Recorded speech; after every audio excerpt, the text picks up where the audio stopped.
Yeah, listener, I mean, no worries. Look, I don't compare eras really. And by the way, good call of Roberto Duran. I had completely forgot Duran was a lightweight, which just goes to show you information overload, right? Like, I remember way back, they were doing a top 100 lightweights of all time, and of course it was Benny Leonard and Roberto Duran, and Whitaker was down in there because he was still active, right? So they don't want to rate him.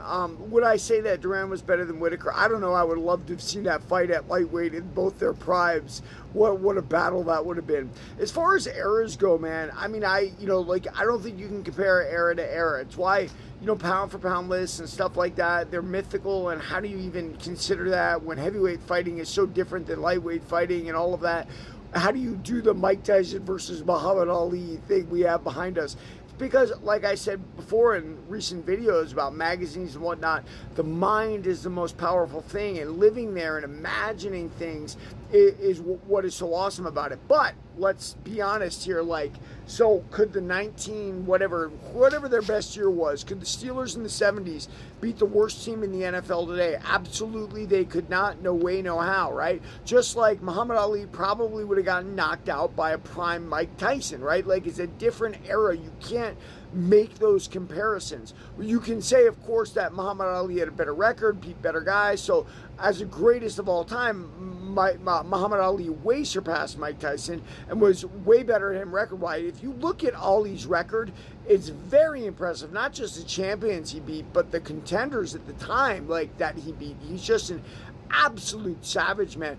Tyson, he beat a lot of guys. Those 80s champions weren't necessarily what I would call a death row squad of killers, but look, he went through a division when nobody else could do it. That's why the titles at that time were passing from Fat Don King heavyweight to Fat Don King heavyweight because the sport had lost itself. Don King was the champ. It wasn't any longer a person in a gym. It was quite literally fake fighting. I mean, some of those guys had real talent, right? Like Tim Witherspoon had real talent. Pinklin Thomas had real talent.